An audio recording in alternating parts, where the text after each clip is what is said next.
Históricamente el hombre ha intentado reconciliarse con Dios y salvarse por medio de sus obras, de lo que entienden como el infierno. El predicador Charles Spurgeon comenta: Dios no permitirá la anarquía para consentir nuestros caprichos, ni dejará vacío el trono del cielo para salvarnos según nuestro antojo. Dios ha diseñado un plan maravilloso mediante el cual puede perdonar al culpable sin sacudir ni en lo más mínimo los cimientos de su trono, ni poner en peligro su gobierno.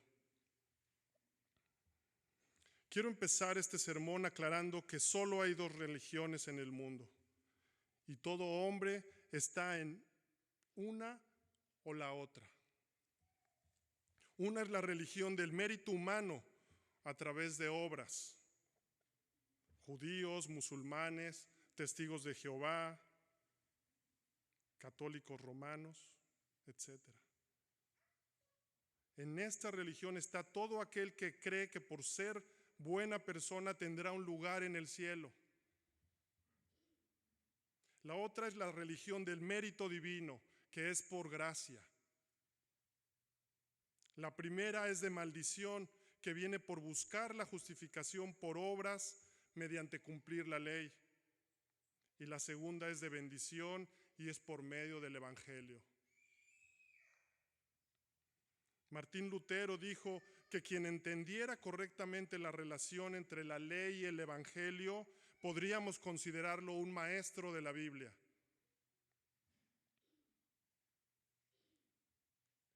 Ahora, hermanos, como contexto, recordemos los versículos anteriores del 1 al 9, donde vimos que Pablo, inspirado por el Espíritu Santo, enfatizó que el Evangelio que él predicó claramente a los Gálatas y el Evangelio que le fue predicado a Abraham es el mismo.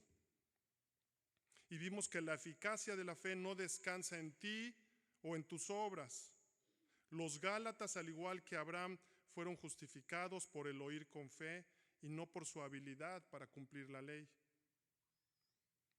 La eficacia de la fe descansa únicamente en Dios, quien hizo la promesa. Descansa en aquel que se proveyó a sí mismo, en Cristo.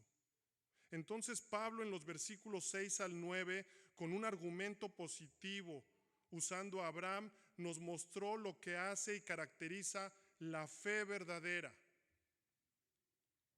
demostrando la eficacia de la fe genuina. Ahora la siguiente línea de argumentos que presenta Pablo, inspirado por el Espíritu Santo, empieza con un argumento negativo, ya que muestra lo que la justicia de las obras no pueden hacer. El día de hoy veremos 3 puntos. La maldición de la ley, punto número 1. Punto número 2, Cristo maldito por la ley. Y punto número 3, la ley y el Espíritu. Título del sermón: maldecidos bajo la ley o bendecidos por la promesa. Punto número 1, la maldición de la ley. Versículo 10. Porque todos los que dependen de las obras de la ley están bajo maldición. Otra traducción dice: sin embargo, los que dependen de la ley para hacerse justos ante Dios están bajo la maldición de Dios. Es decir, los que tratan de ganarse la salvación por medio de guardar la ley, o los que dependen de sus obras para hacerse justos delante de Dios, están bajo maldición. Estos caen en una religión de mérito humano que es igual a maldición. Los judaizantes estaban enseñando y llevando a los gálatas a esto, a caer en maldición. Y Pablo vuelve a arrojarles la pelota. Porque todos los que dependen de las obras de la ley están bajo maldición. Ya que este por qué es como diciéndoles: ¿no se dan cuenta de que todos los que dependen de sus méritos propios o esfuerzos están bajo maldición? Esta declaración debió dejar mudos o sin palabras a los judaizantes, quien quizá en su orgullo que estaba siendo expuesto habrían pensado o respondido: no sabemos nada de eso, Pablo, ¿de qué estás hablando? ¿Cómo puedes hablar tantas necedades? Pero los judaizantes y los gálatas de esta manera caían en una autocondenación que es resultado del orgullo. No reconocían su pecaminosidad, su depravación de raíz, su pobreza espiritual e incapacidad para cumplir la ley a la perfección. Y esto es fundamental. El sábado pasado tuve un encuentro en el café con un expandillero que conocía el Evangelio y que se decía creyente desde joven, pero que según sus palabras había retrocedido o resbalado en un par de ocasiones, incluso cayendo en la cárcel. Le pregunté que si sabía dónde iría al morir y si se consideraba buena persona, y me dijo que sí, que iría al cielo, porque después de todo sus intenciones no eran malas. Él se consideraba bueno y vivía confiando en sus propias fuerzas, con no muy buenos resultados, obviamente, ¿verdad? ¿Se dan cuenta lo que está detrás del depender de las obras o de querer ganarse la salvación? Es el orgullo. Orgullo que te deja bajo la maldición de la ley. Y así sucede con cualquiera que piensa que es una buena persona. En resumidas cuentas, es un duro de cerviz, un terco, que no entiende su condición y cree que puede cumplir la ley, y no entiende la maldición de depender de su propio esfuerzo para ser salvo. Hermanos, no confíen en sus fuerzas, no confíes en ti para cumplir la ley. No depende de tu habilidad para cumplir la ley, porque eso es caer en maldición. Y Pablo magistralmente los lleva a las escrituras que ellos debían conocer. Pues escrito está: maldito todo aquel que no permaneciere en todas las cosas escritas en el libro de la ley para hacerlas. Pablo está citando Deuteronomio 27:26, que dice: maldito el que confirmare las palabras de esta ley para hacerlas.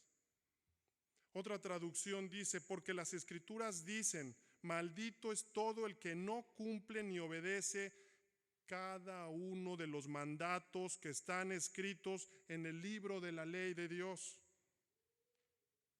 Pablo les está diciendo: ¿qué no leyeron Deuteronomio, el último libro de la ley?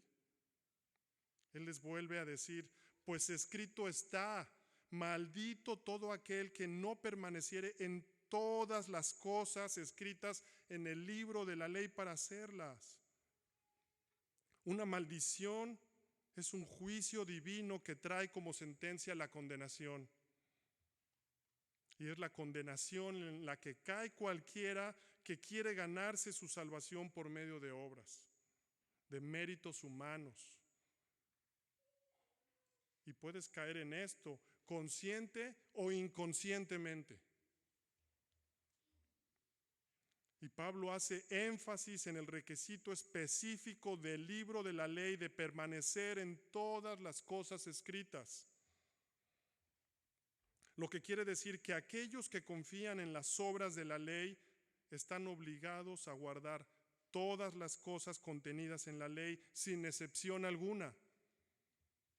Eso significa que inevitablemente están bajo maldición, porque nadie tiene la capacidad de permanecer fiel cumpliendo las demandas de la ley divina y perfecta de Dios. El estándar es la perfección. La calificación necesaria que demanda la ley debe ser perfecta.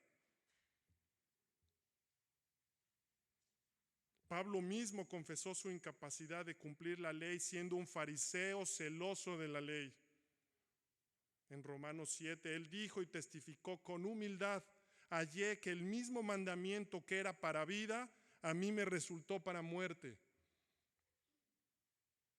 Y siendo creyente dijo, yo mismo con la mente sirvo a la ley de Dios, mas con la carne a la ley del pecado.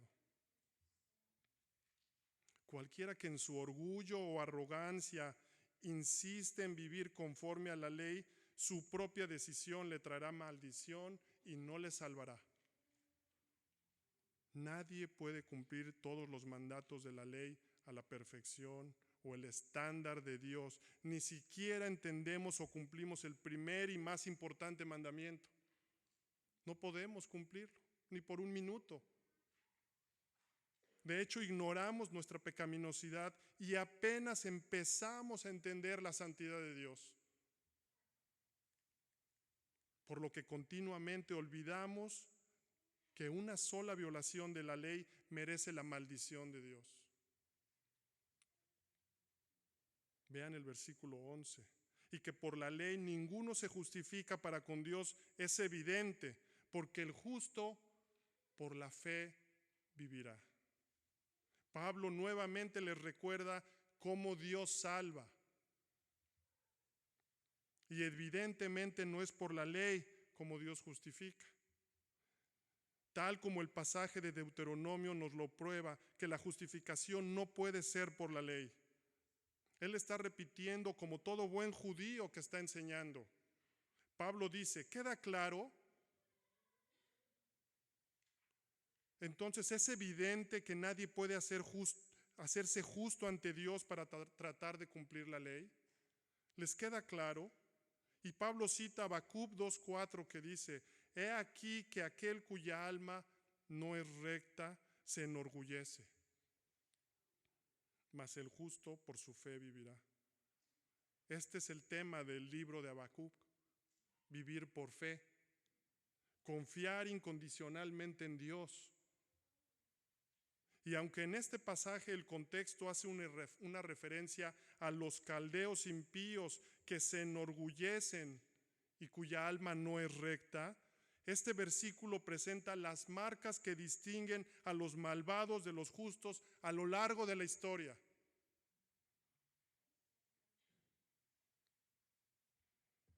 Y vemos dos características opuestas que se contrastan. Los orgullosos que confían en ellos mismos, tal como los judaizantes confiaban en sus obras y estaban enseñando a los gálatas, mientras que los justos viven por su fe. El justo por la fe vivirá. Pablo usó este texto en Romanos 1:17 y en Gálatas en nuestro texto el día de hoy como un componente crucial en su exposición de la gracia salvadora y justificante en Cristo. Y de manera similar, en Hebreos 10 se relaciona a la fe que persevera en Jesucristo. Este contraste ilustra la diferencia entre apoyarse en el propio entendimiento, el orgulloso, y confiar en el Señor con todo el corazón. Es el contraste entre la religión del mérito humano y la religión del mérito divino. Vean el versículo 11, y que por la ley ninguno se justifica para con Dios es evidente, porque el justo por la fe vivirá. Quien intenta justificarse por obras, finalmente es un ciego, orgulloso, cuya alma no es recta y que no reconoce su incapacidad para cumplir la ley tal como es demandada. Y la declaración de Pablo es evidente, así nos lo hace ver. Es lo que Pablo les está diciendo. Las Escrituras dicen, es por medio de la fe que el justo tiene vida. Y dice, vivirá. Hermanos, el justo por la fe vivirá y Dios le dará la fe para perseverar hasta el final. Es decir, así como la justificación es por fe y ocurre instantáneamente al creer, la perseverancia también es por fe. Y Dios perseverará al verdadero creyente hasta el final. Tanto en Habacuc como en el Nuevo Testamento se hace hincapié en una fe continua, más que en actos individuales únicos de fe. La fe no es un acto que se realiza una sola vez, sino una manera de vivir, como ya hemos visto. Esta declaración incluye tanto el comienzo de la fe justificante como la perseverancia de la fe. Porque el justo por la fe vivirá. Caminar por fe era la respuesta que Habacuc necesitaba. Y los Gálatas necesitaban entender ambos aspectos, tanto el aspecto de la justificación como el vivir por fe. Y así nosotros, hermanos, necesitamos entender a ambos y tenerlos muy claros. Versículo 12. Y la ley no es de fe, sino que dice, el que hiciere estas cosas vivirá por ellas. La justificación por fe y la justificación por guardar la ley se excluyen mutuamente. Vivir por la ley es vivir por tu esfuerzo individual y lleva de manera inevitable al fracaso, a la condenación eterna. Por eso depender de la ley para la salvación es contrario a la fe. Se excluyen. Y Pablo cita Levítico 18:5. Por tanto guardaréis mis estatutos y mis ordenanzas, los cuales haciendo el hombre vivirá en ellos. Pablo aplica otra vez las escrituras al engaño de los judaizantes y les muestra que la salvación por hacer y la salvación por creer se excluyen mutuamente. ¿Eres un orgulloso que cree que puede cumplir y obedecer la ley a la perfección? Bien, entonces, vivirás gracias a ello, si es que puedes. Pero recuerda que si fallas en uno solo, quiebras todos. Y en tu intento de autojustificarte desechas la gracia y te condenas. Porque la salvación por obras es contraria a la salvación por fe. Estarías practicando una religión de mérito humano, de maldición. La misma ley escrita de Dios advierte sobre este peligro de tratar de vivir conforme a su parámetro, que es la perfección divina. Si confías en las obras de la ley como medio de salvación, entonces es necesario que vivas por ellas a la perfección. El mensaje es el mismo, tanto en Deuteronomio, en Habacuc, como en Levítico. La perfección no permite excepción alguna, ni falta, por mínima que sea. Transgredir la ley en un punto equivale a transgredirla toda. Porque cualquiera que guarde toda la ley, pero ofendiere en un punto, se hace culpable de todos. Santiago 2:10. La norma de Dios es la perfección. Él dijo, sed pues vosotros perfectos como vuestro Padre que está en los cielos es perfecto. La norma de perfección de Dios incluye la perfección y la virtud interna. El corazón, no tan solo una conducta externa respetable. Es el corazón, la virtud interna. Nuestro Señor les dijo a los fariseos, a los que aparentan piedad y afirmaban que nunca habían cometido homicidio, Cristo les dijo, yo os digo que cualquiera que se enoje contra su hermano será culpable de juicio. Y cualquiera que diga necio a su hermano será culpable ante el concilio. Y cualquiera que le diga fatuo quedará expuesto al infierno de fuego. ¿Ves el estándar? ¿Cuántas veces has ofendido a tu hermano? Y no solo de palabras, sino en tu mente. ¿Cuántas veces te has enojado contra tu hermano? Y a los que afirman nunca haber cometido adulterio, Cristo les dijo, yo os digo que cualquiera que mira a una mujer para codiciarla, ya adulteró con ella en su corazón. La codicia es con la mente y no implica necesariamente llevar a cabo el adulterio externamente. ¿Se dan cuenta del estándar? Es el corazón. Siempre ha sido el corazón. Recuerda, la perfección y la virtud interna son el estándar. Y si fallas en uno solo, quiebras todos. Y en tu intento de autojustificarte, desechas la gracia y te condenas. Y hermanos, a diario fallamos. Es por eso que necesitamos a Cristo a diario, cada minuto. John MacArthur comenta: la firmeza de un barco asegurado a un puerto por una cadena depende de la firmeza del eslabón más débil en esa cadena. Si sobreviene una fuerte tormenta y un solo eslabón se revienta, todo el barco se desprende. Así sucede a quienes tratan de acercarse a Dios por medio de la perfección de sus propias obras. Tarde o temprano su seguridad se desvanecerá y su orgullo les llevará a su propio naufragio eterno.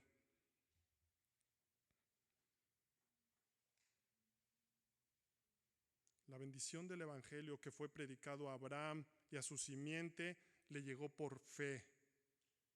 Él fue justificado por su fe y la salvación viene a nosotros de la misma forma. Y si esperamos hallarla de cualquier otra manera, estaremos penosamente equivocados.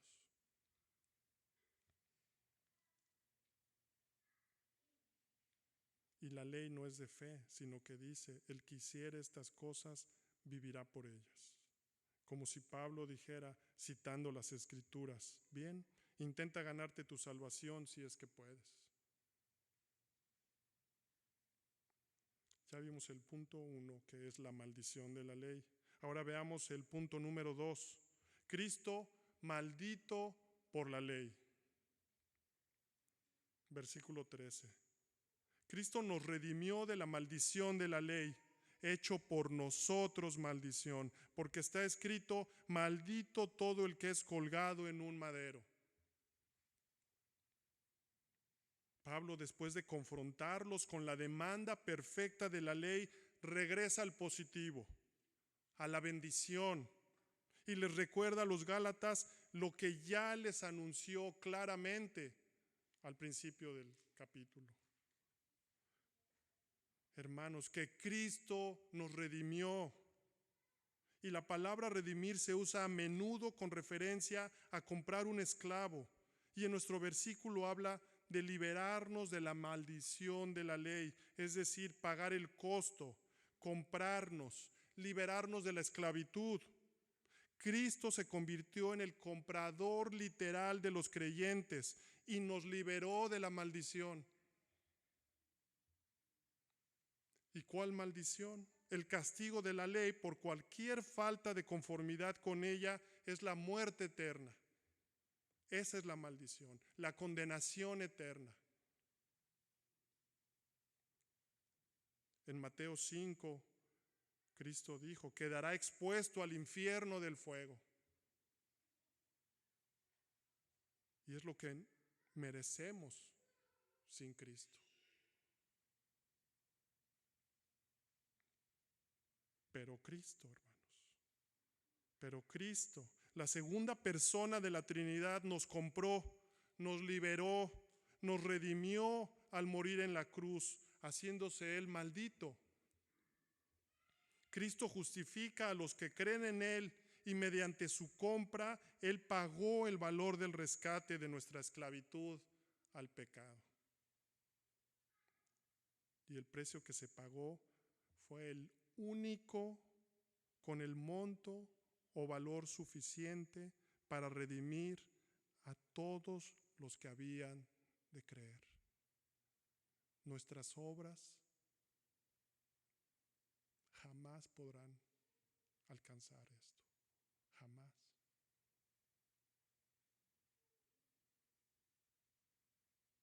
El único con el monto o valor suficiente para redimir a todos los que habían de creer.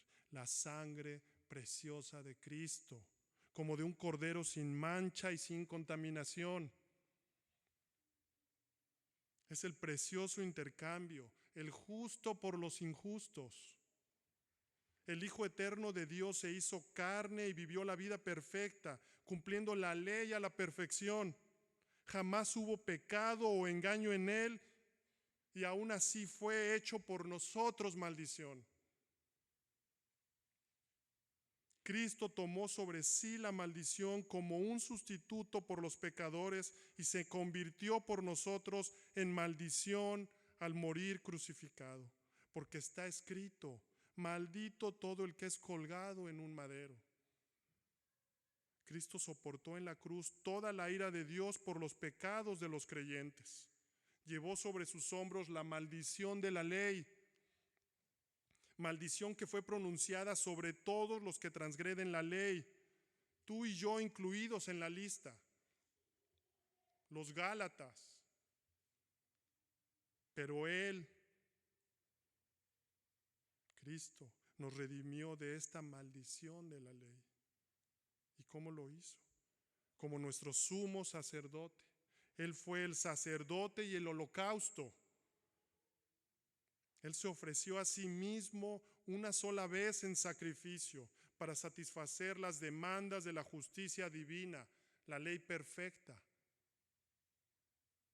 Y Él se ofreció a sí mismo para reconciliarnos con Dios e interceder continuamente por nosotros. Porque está escrito: maldito todo el que es colgado en un madero. Él tomó nuestro lugar y se hizo maldito, pagando en la cruz como si Él fuera no solo uno de nosotros, un vil pecador, sino como todos los pecadores que habían de creer. En el judaísmo antiguo, un malhechor que era ejecutado con el castigo usual de apedreamiento, después era amarrado a un poste y su cuerpo colgaba hasta la puesta del sol, como una representación visible del rechazo por parte de Dios. Y no era que la persona caía bajo maldición por ser colgada en un madero, sino que era colgada en el madero porque estaba bajo maldición. Jesús no fue hecho por nosotros maldición a causa de haber sido crucificado, sino porque cayó bajo maldición al cargar sobre sí el pecado de todo el que habría de creer. Él llevó nuestros pecados. Cristo legalmente llevó él mismo nuestros pecados en su cuerpo sobre el madero. Mi pregunta es: ¿qué vas a hacer? ¿Cuál es tu respuesta ante esta gracia que no mereces, que no merecemos? ¿Cuál es tu respuesta? ¿La vas a ignorar? ¿La tomarás a la ligera? ¿Seguirás confiando en tus méritos, en tus esfuerzos? ¿O vas a reconocer lo que mereces por tu pecado y venir a Cristo y recibir por gracia el perdón de tus pecados? Los judíos legalistas tenían celo de Dios, pero no conforme a ciencia, porque ignorando la justicia perfecta de Dios, ellos procuraban establecer la suya propia y no se sujetaron a la justicia de Dios, porque el fin de la ley es Cristo, para justicia a todo aquel que cree. Ellos en consecuencia se mantenían por ignorancia bajo la ira de Dios y no bajo su bendición, ya que no podían vivir conforme a su ley, pero tampoco querían someterse a su gracia. Y la pregunta es: ¿y tú qué harás? ¿Dejarás que tu orgullo gane y te domine? ¿O te arrojarás a Cristo en arrepentimiento y fe?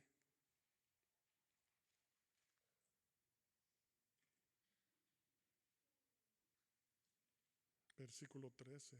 Cristo nos redimió de la maldición de la ley, hecho por nosotros maldición. Por nosotros se convierte en las palabras más bellas de toda la Biblia, comenta el pastor John MacArthur. Gracias a que Dios envió a su Hijo para sufrir el castigo por el pecado del hombre, toda persona que pone su confianza en el Salvador crucificado es libre de la maldición que Él llevó por nosotros.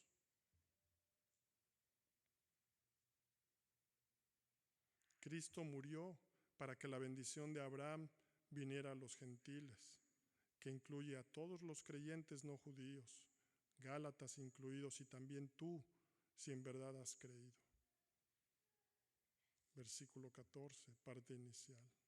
Hemos visto 2 puntos: la maldición de la ley y punto número 2, Cristo maldito por la ley.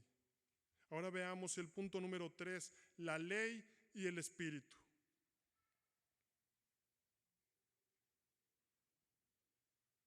A fin de que por la fe recibiésemos la promesa del Espíritu. Versículo 14, parte final. Repasemos. Para los gentiles la maldición se revoca por el oír con fe el Evangelio, la buena nueva dada de antemano a Abraham en sombras y tipos. Versículo 8. Y esta fe es contada por Dios en su gracia como justicia a favor del creyente, a favor de todo aquel que cree. Versículo 9. Y la bendición empieza a fluir hacia el creyente a medida que esta gracia inunda la vida del creyente, haciendo maravillas al suministrar el Espíritu, como Pablo afirmó en el versículo 5. Jesucristo llevó la maldición, afirma Pablo, a fin de traer la bendición de Abraham a los gentiles. Es decir, la salvación de Dios tiene el propósito de traer la bendición de Dios a los gentiles. Todo lo que Dios deseó y prometió a Abraham en cuanto a la salvación y sus beneficios se extendió a todas las naciones. Y Pablo nos dice que esta bendición tiene un fin que viene por la fe.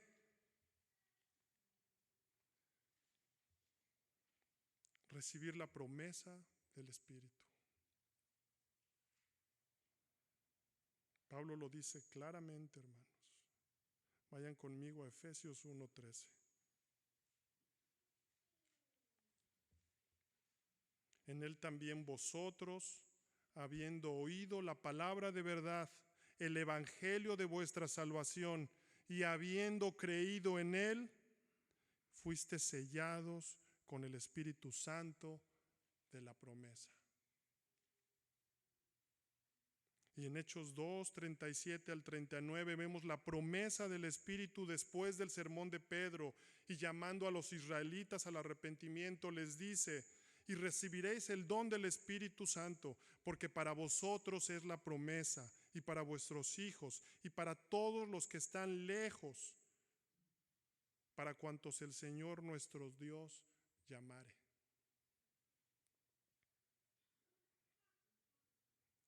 Pablo en Gálatas al principio, en el capítulo 3, en el versículo 1, amonesta a los Gálatas llamándolos insensatos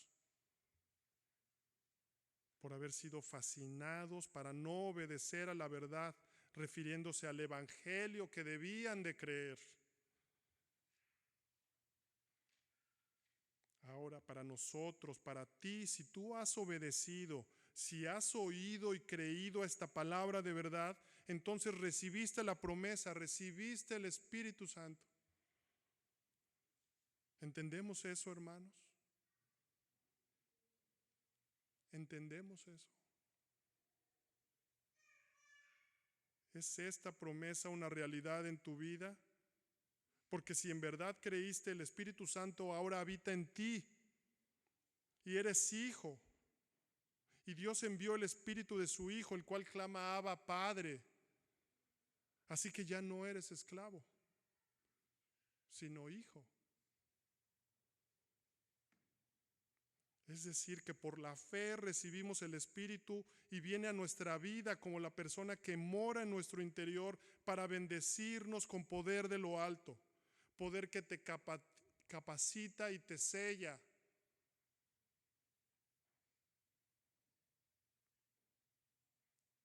¿Cómo se ve este poder ahora en la vida de un creyente. Se ve como amor y hambre de la palabra. Se ve como amor y hambre de la palabra.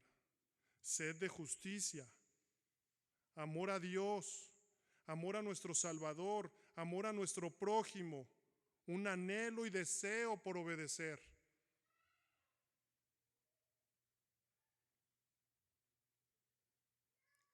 Y estoy seguro que sigues pecando, pero el Espíritu te redarguye y cada vez será menos la lucha por la gracia de Dios, porque ya no eres esclavo, si en verdad has creído. Esta doctrina es muy importante, porque como hijos debemos vivir, debemos estar conscientes de que ya no vivo yo, sino que Cristo vive en mí. ¿Te dices creyente? Debemos avivar nuestros corazones con la palabra de Dios, la oración que refleja tu fe en un Dios que no puedes ver. La comunión con los santos que refleja tu amor a tus hermanos y que es una prueba de que en verdad has creído. La obediencia, que quieres agradar y obedecer a aquel que te redimió, quien te compró, porque ya no eres esclavo de la ley. ¿Puedes decir eso? ¿Tu familia cercana puede dar testimonio de que eres una nueva criatura? Pregúntale a tu esposa o a tu esposo. Pregunten. ¿Podrán dar testimonio de que son una nueva criatura? ¿De que el Espíritu Santo mora en ti? Porque si en verdad has creído, recibiste la promesa. Examinémonos. ¿Eres guiado por el Espíritu? ¿Hay fruto del Espíritu en tu vida? ¿Tu familia ve este fruto? Amor, gozo, paz, paciencia, benignidad, bondad, fe, mansedumbre, templanza. El apóstol inspirado por el Espíritu Santo nos dice que contra tales cosas no hay ley. Si eres guiado por el Espíritu, no estáis bajo la ley. Para terminar, hermano, ¿estás maldecido bajo la ley o bendecido por la promesa? Asegurémonos de que nosotros mismos hemos sido justificados por fe en la obra de Cristo y que tenemos la promesa del Espíritu Santo. Pregúntate, ¿me he rendido al Señor Jesucristo, quien me compró y me redimió de la maldición de la ley con su sangre? ¿Mi orgullo ha sido aplastado por la ley santa de Dios o aún me considero una buena persona? ¿Mi salvación descansa en mis méritos o en el mérito del Señor Jesucristo? ¿Y cómo sé si tengo la promesa del Espíritu Santo? Pregúntate, ¿dónde estoy ahora? Si he creído y he sido justificado, ¿estoy creciendo en conformidad a Cristo, quien me compró?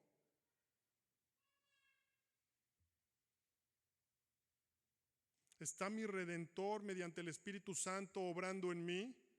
¿Estoy luchando con mis pecados o estoy cómodo porque sigo siendo esclavo del pecado? Pregúntate, hermano.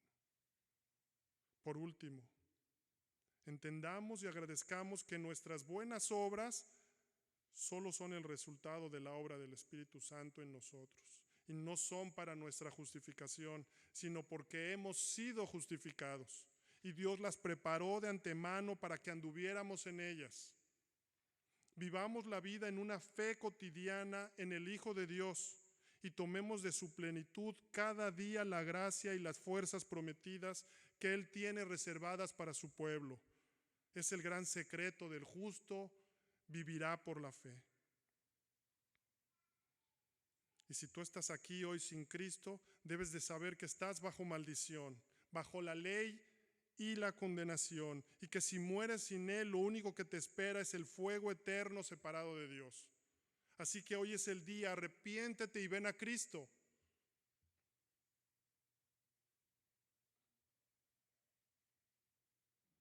Pero tienes que acudir a Él como pecador arrepentido, reconocerte un pecador arrepentido, sin querer defenderte. Acude solo con tu necesidad de perdón y entrégale tu alma por fe para obtener paz y reconciliación. Tienes que ponerte en sus manos y clamar a Él pidiendo misericordia y gracia. Cristo nos redimió de la maldición de la ley, hecho por nosotros maldición, porque está escrito: maldito todo el que es colgado en un madero, para que en Cristo Jesús la bendición de Abraham alcanzase a los gentiles, a fin de que por la fe recibiésemos la promesa del Espíritu.